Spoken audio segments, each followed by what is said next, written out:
صوبہ ہرات میں یہ ڈیم انہوں نے بنایا تھا، اور ان کا کہنا یہ تھا کہ اس کے نتیجے میں جہاں 35,000 ہیکٹر پہ افغانستان میں کاشتکاری ہو سکتی ہے، وہ بڑھ کے 75,000 ہیکٹر پہ ہو جائے گی۔ 2016 میں اس کا افتتاح ہوا۔ شروع میں اس کا نام سلما ڈیم تھا، بعد میں اس کا نام انڈیا افغانستان فرینڈشپ ڈیم کر دیا گیا۔ چلے اس پہ کوئی حرج نہیں ہے، لیکن ایران نے کہا کہ جی اس کے ذریعے آپ نے ہمارا پانی جو ہے وہ روک دیا ہے۔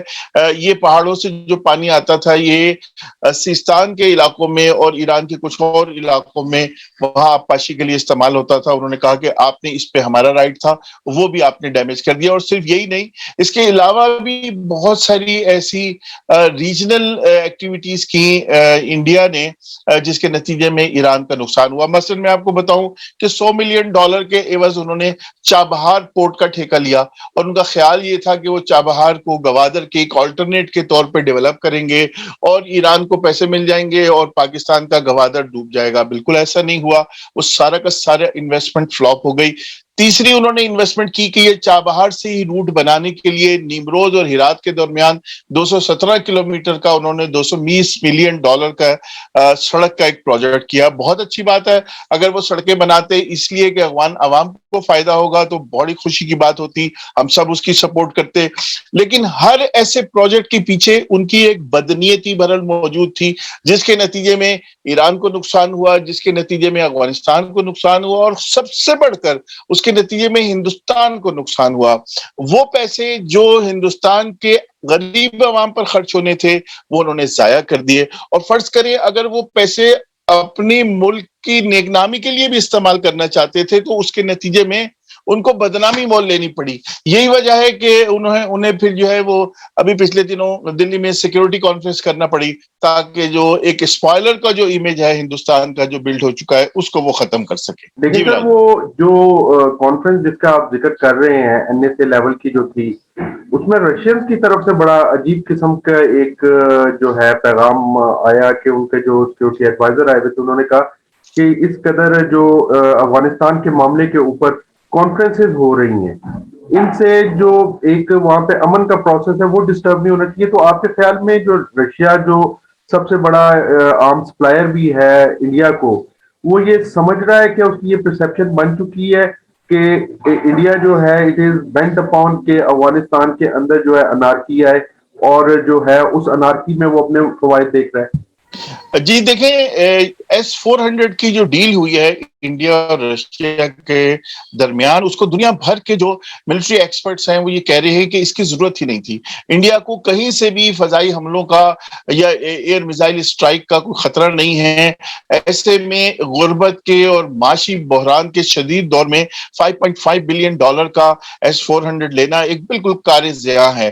لیکن اس کے باوجود انڈیا یہ سمجھ رہا تھا کہ شاید وہ رشیا کو اس ایک آرمز ڈیل کے ذریعے وہ کنونس کر پائیں گے کہ رشیا ان کے ساتھ مزید اٹیچ رہے، وہ شاید کنونس کر پائیں گے کہ وہ پاکستان کے قریب نہ آئے۔ ایسا نہیں ہوا۔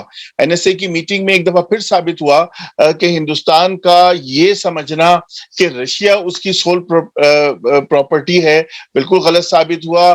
یہ بھی سمجھنا ثابت ہو گیا کہ ہندوستان بیک وقت امریکہ اور رشیا کو لے کے نہیں چل سکتا۔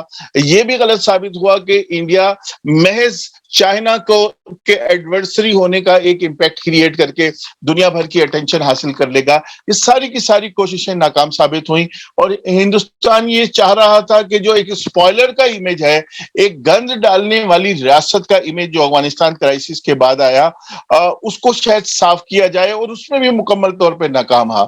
ہاں رشینز نے بہرحال ایک عقل مندی یہ کی، کیونکہ ابھی انہی دنوں میں اس کی S-400 کی سپلائی شروع ہو چکی ہے، اس کی پہلی بیٹری انڈیا پہنچ رہی ہے، روانہ ہو چکی ہے وہاں سے، اس لیے وہ آگے انہوں نے شرکت کی، اور شرکت کے بعد باقی سارے ملکوں نے تو کوئی خاص بات نہیں کی۔ جو ایک مشترکہ اعلامیہ جاری ہوا تھا اسی پہ اسٹک رہے، لیکن رشیا نے جو اپنا اعلامیہ جاری کیا وہ اس اعلامیہ سے بالکل مختلف ہے جو ہندوستان نے جاری کرنے کی اور امپریشن دینے کی کوشش کی۔ بلکہ اگر یہ کہیں تو درست ہوگا کہ رشین اعلامیہ کے ذریعے ہندوستان کی وہ ساری ایفرٹ جو ہے وہ مکمل طور پر ناکام ہو گئی۔ عجیب قسم کے ایک جو ہے وہ انڈین بہیو اس وقت چل رہا ہے کہ اگست کے اندر انہوں نے طالبان سے بات چیت کی بھی کوشش کی، بات چیت بھی ہوئی، اور ان کے خود انڈین جو فورن آفس کے اندر ایک تھا کہ اب آپ کو طالبان کی حقیقت کو تسلیم کرنا چاہیے.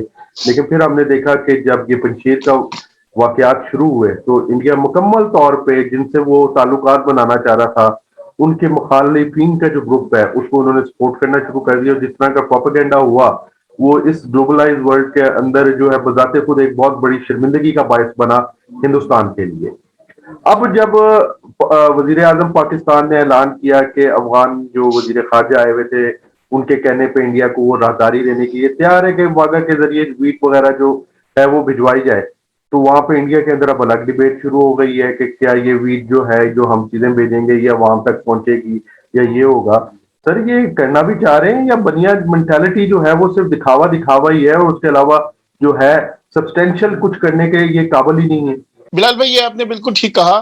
اس وقت ہندوستان کی جو فورن پالیسی ہے وہ ایک ہیجان کا شکار ہے. وہ کبھی ادھر ہاتھ مارتے ہیں کبھی ادھر ہاتھ مارتے ہیں. کبھی وہ یہ سمجھتے ہیں کہ وہ ایک طریقے سے طالبان امارات اسلامی افغانستان کو وہ کر لیں گے اور کبھی وہ دوسری طرف سے, اور آخر میں کبھی وہ طالبان کے خلاف ایک بہت زہریلا قسم کا پروپیگنڈا شروع کرتے ہیں اور پھر اچانک کہتے ہیں کہ بھئی ہماری دوستی کی پینگیں بڑھ رہی ہیں, چلیں ہم آپ کو گندم دیتے ہیں.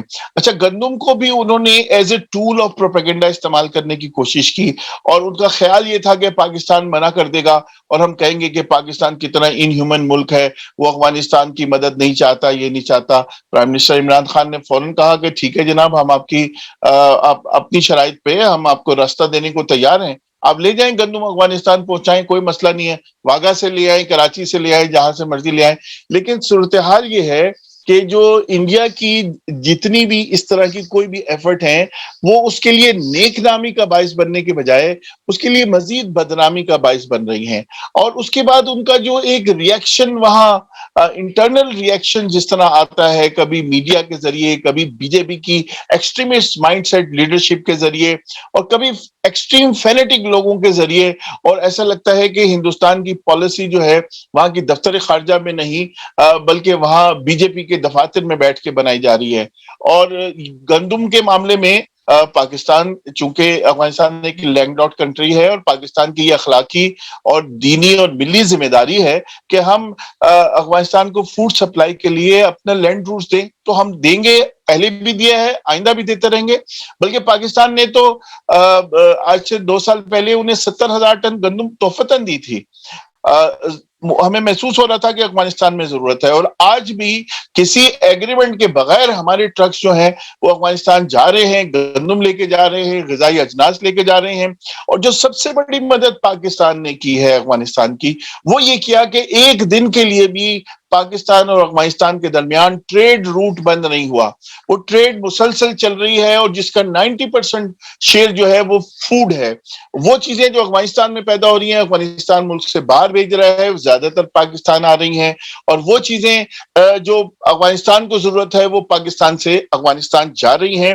یہی وجہ ہے کہ کئی مہینے ہو گئے ہیں اور ابھی تک افغانستان اس سنگین کرائسس پہ نہیں پہنچا جس کا خدشہ ظاہر کیا جا رہا تھا. لیکن وہ بہرحال خدشہ ابھی موجود ہے, شاید وہ اور 2-4 مہینے ڈیلے ہو گیا ہے. اس کے اگینسٹ دیکھیں پاکستان کوشش یہ کر رہا ہے کہ ساری دنیا سے کہے کہ آئیے آ کے افغان بھائیوں کی مدد کریں تاکہ یہ اپنے پیروں پہ کھڑے ہو سکیں, تاکہ وہاں کوئی انسانی المیہ جنم نہ لے. جبکہ اس کے اگینسٹ انڈیا کا جو رویہ ہے, انڈیا کا رویہ صرف ایک امیج بلڈنگ کا ہے, ایک کلیم کرنے کا ہے کہ دیکھو جی ہم نے گندم دی, ہم نے گندم دی, اور کوئی سیٹ پالیسی وہاں ابھی تک افغانستان کے حوالے سے نہیں بن سکی, کیونکہ جس ڈیبیکل سے وہ گزرے ہیں, جو سانحہ ان کے ساتھ رونما ہوا ہے افغانستان میں, ان کی 2 دہائیوں کی انویسٹمنٹ ناکام ہو گئی, اس کے بعد انہیں سمجھ نہیں آ رہی کہ وہ کہاں سے شروع کریں. سر آخری سوال میں آپ سے یہ کرنا چاہوں گا سر, ابھی S-400 کا آپ نے ذکر کیا, ایکسپیکٹڈ ہے, آپ کا کیا اسسمنٹ ہے کہ کیا انڈیا پہ پابندیاں لگیں گی؟ اس کے ساتھ ہی سر یہ بھی میں آپ سے پوچھنا چاہوں گا کہ اس وقت جو سینٹرل ایشیا سے ہمیں خبریں آ رہی ہیں بڑی پازیٹیو آ رہی ہیں. ازبکستان نے کہا ہے کہ وہ پریفر کرے گا کراچی اور گوادر کو. پھر رشیا اور چائنا کے درمیان 820 کلومیٹر کا جو فاصلہ کم ہوا ہے, جو فرینڈشپ برج انہوں نے بنایا ہے. اس کے علاوہ قرغیزستان نے بھی اجازت دے دی ہے کہ وہ ازبکستان تک ریلوے لائن کو اپنی ٹیریٹری سے گزرنے کی اجازت دے گا. تو ایسے میں سر ہر چیز کے اندر انڈیا کی ایک شکست نظر آ رہی ہے.